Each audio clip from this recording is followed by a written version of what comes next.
Hi everyone. So now we are going to discuss the flyweight design pattern. So flyweight design pattern belongs to the structural category of design patterns, wherein it's all about how to create structures of complex objects using n number of other objects, how to connect different objects in order to get the job done. Okay, so that's the flyweight. So now what exactly is a flyweight of the structural patterns? So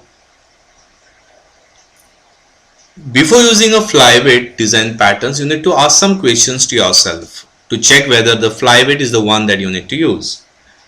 So the question is, do we have too many part objects? Okay, do you have too many small objects?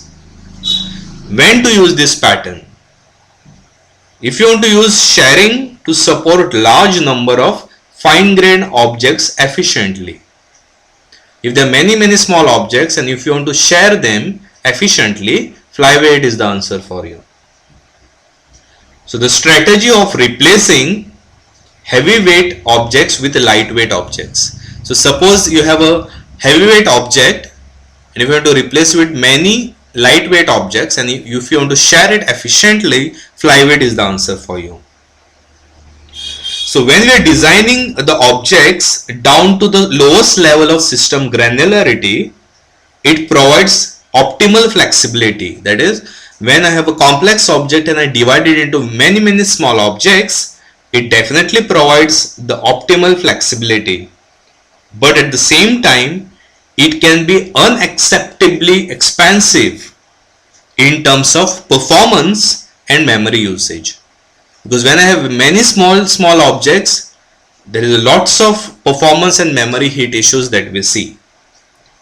That's why a flyweight object is divided into two different pieces.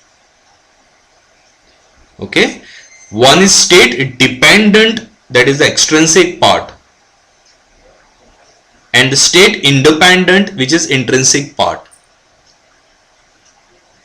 So divide the object into two different pieces. One part of the object which is dependent on the state and one part of the object which is independent of the state. Irrespective of anything that happens, the value of that part is going to be same always. So the first part of the object is one in which based on the state its value changes. That's why I am saying it as an extrinsic part. There are many external factors which are involved in them. So if something changes from external, the value of that part changes. The second part of the object is intrinsic, because irrespective of the state of the object, the value of that part is always going to be the same. Okay, so the very first step, we have divided an object into two different pieces. One is that is state independent, which is intrinsic, and second is state dependent, which is extrinsic. So the intrinsic part is stored or shared inside the flyweight object. Why? Because intrinsic part is a part of the object which is not dependent on any state. Since it is not dependent on any state, irrespective of the conditions that arise, value of that part of the object never changes. That's why intrinsic object is saved inside the object itself and it can be shared. Whereas extrinsic state is stored or computed by the client objects, because it's something that is changing based on the situation, changing based on the behavior, changing based on the state.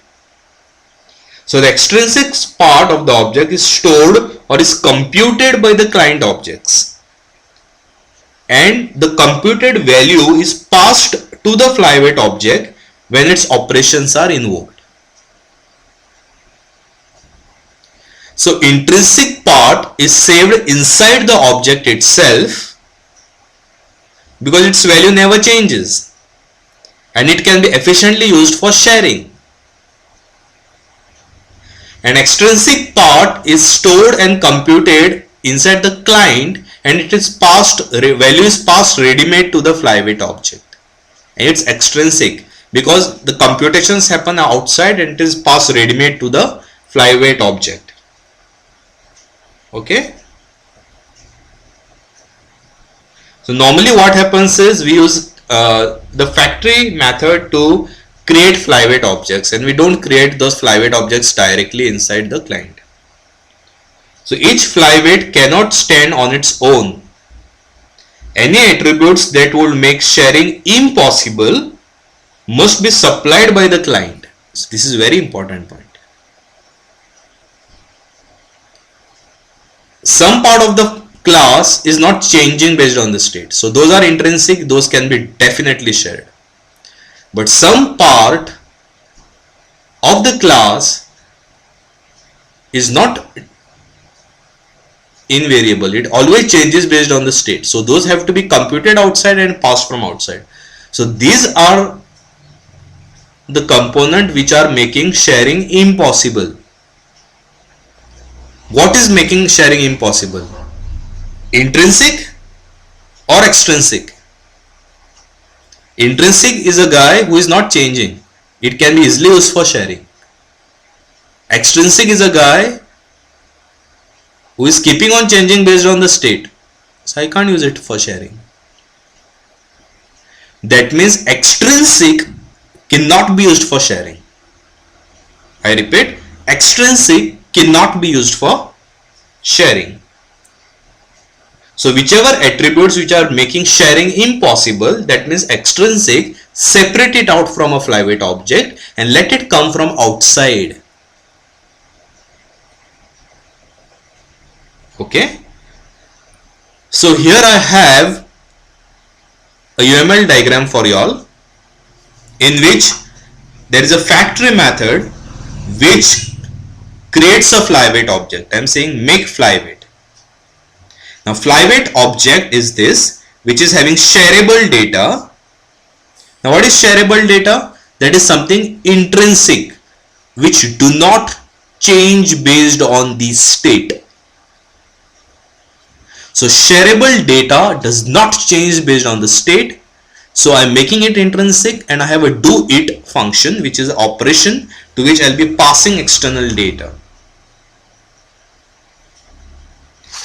And I have another hierarchy here. So now this example, I have a factory which is having a make insect, and I am passing a type and a state, and I have a billion species which is the flyweight. So in this billion species, this is an abstract class, and locust, cockroach and ant are three different Boolean species. So when it comes to flyweight, there are two different things. One is intrinsic state and one is extrinsic state. So intrinsic state, that is not changed based on the state, which can be definitely shareable. So here intrinsic state is there in all three objects. There is intrinsic state in locust, intrinsic state in cockroach, and intrinsic state in ant. And there is extrinsic state which cannot be shared, which comes from outside.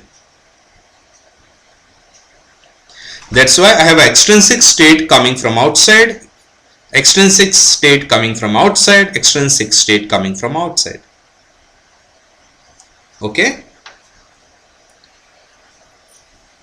So the flyweight uses sharing to support large number of objects efficiently. So in this example, the ant, locust and the cockroach can be lightweight because their instance specific state can be de-encapsulated or externalized and must be supplied by the client. So what is supplied by the client here? The extrinsic state is supplied by the client, and intrinsic state is definitely shared across different classes.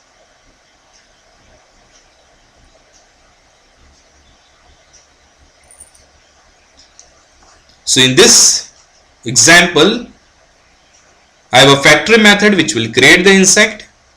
I have billion species to which I pass the extrinsic state, and I have locust, cockroach and ant, three different Boolean species inheriting from Boolean species, and it has intrinsic state, which can be definitely shared, and extrinsic state coming from outside.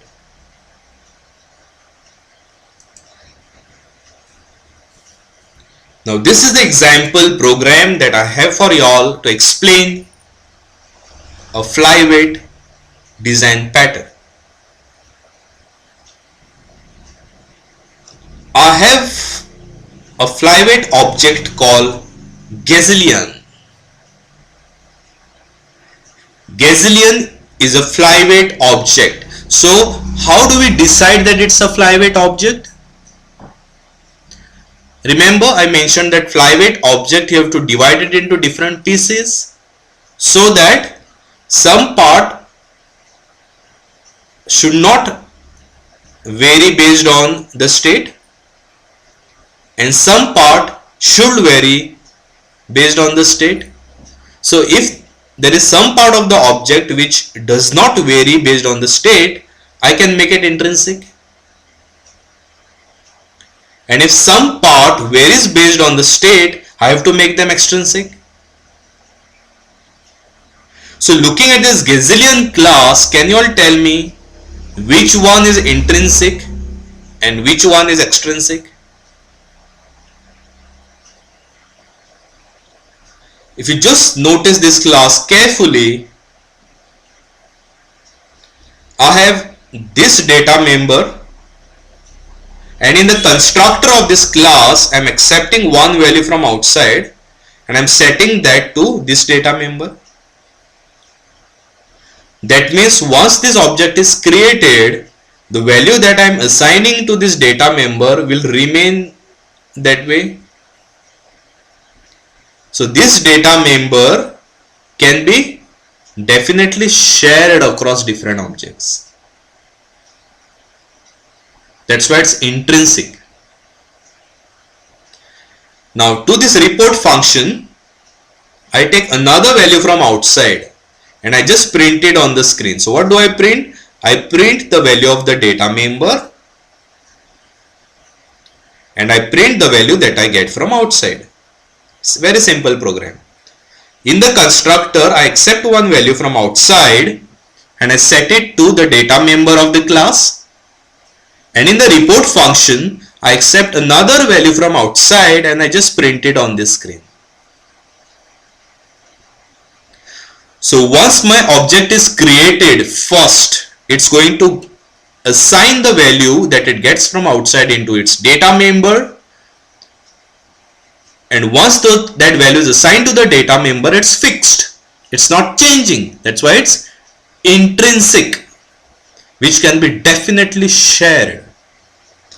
And the value 2, I'm accepting it from outside and printing. That means I'm not computing that value inside the class. I'm not even saving the value inside the class. I'm just printing it.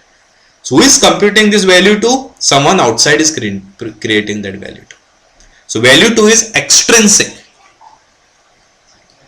So I've divided Gazillion class into two pieces. One piece is made up of data member, which is intrinsic.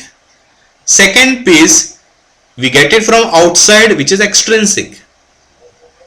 So intrinsic and extrinsic. So I'm dividing my Gazillion into two: intrinsic, which is a data member; extrinsic, which I get from outside.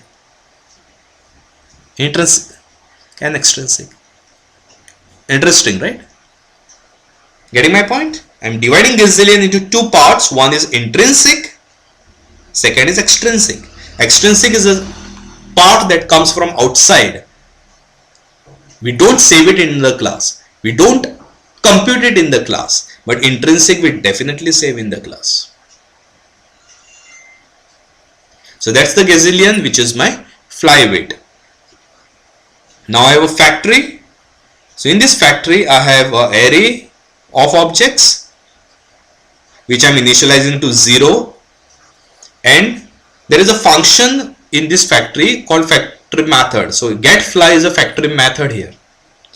It's a parameterized factory method. I repeat, it's a parameterized factory method. So I accept a value from outside. Okay, say if user passes value 0. So what is the value in a pool for 0 index. For 0 index it's 0.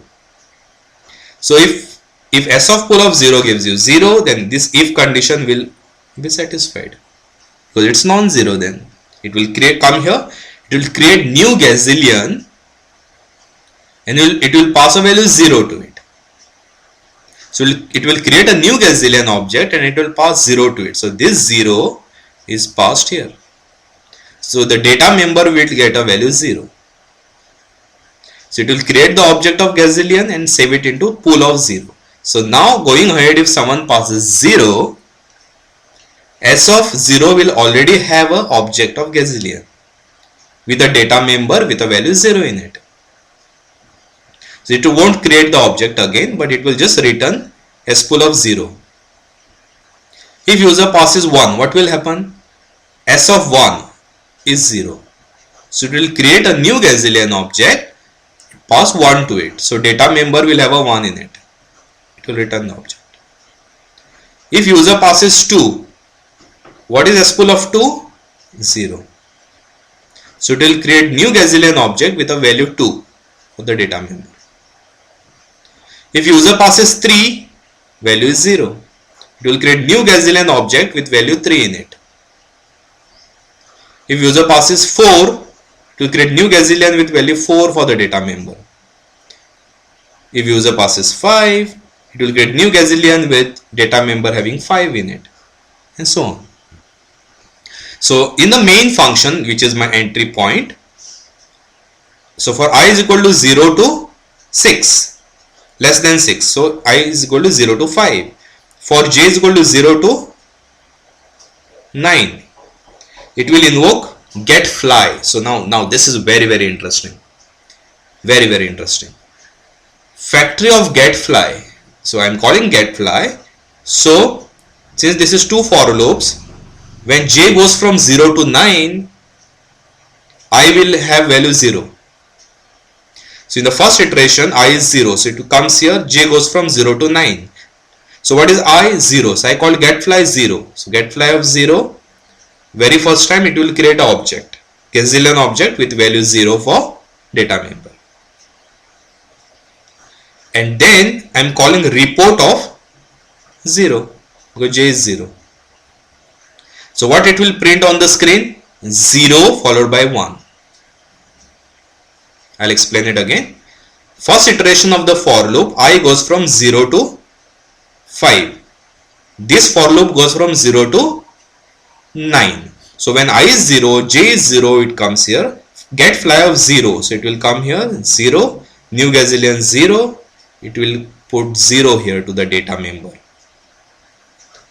And Gazillion of, I am calling report function and I am passing 0. So I am passing a 0. What will be printed? 0, 0 on the screen.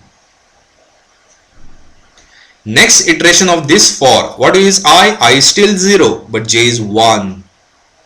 So I am calling get fly of 0. So get fly of 0, already we have created Gazillion object at 0th location. So we are reusing that. So what is m value of 1? It's having a value 0 in it. But report I am passing 1 here. So value 1 comes here. What will be printed on screen? 0, 1. So I am sharing this internal data member now. See, very first time when we call this, we had assigned a value 0 to this data member. Now second time when I call this value is 0. So I am passing, printing 0, 1 now. What will happen in the third call? I is still 0, so that object is still there, but I am report of 2. So 0, 1 and 2 now. So it will print on the screen 0, 2. Next step 0, 3. Next step 0, 4. Next step 0, 5 till 0, 9 it will keep on printing.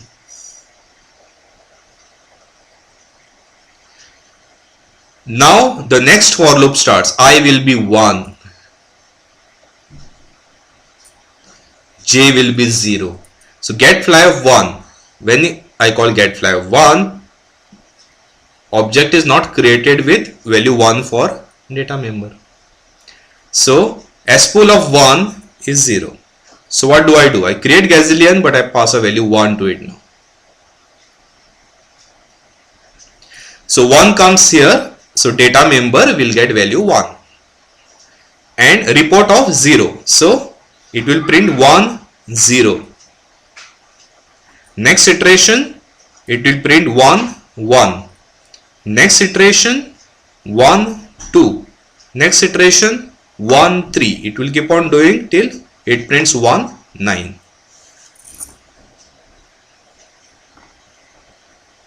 What will happen in the next iteration? I will be 2, j will be 0, so I do get fly of 2, so get fly of 2, so what is spool of 2? 0, so it will create a new object, pass a value to the constructor, so data member now will get a value 2,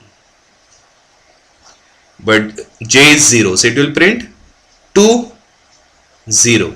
Next step 2 1, it will go on calling this till it prints 2 and 9. So it will keep on repeating. So the important concept to be learned here is there is a data member which we keep on sharing. This data member we keep on sharing, which is an intrinsic part, and there is extrinsic variable which we don't compute here. Who computes? This guy computes and passes to it ready made. Whereas data member, once it is set, it is set. So for all these 9 iterations we are using that data member once it is set, and the second parameter we pass it from here, which is extrinsic. Okay, so that's all I had on the fly weight. Thanks a lot.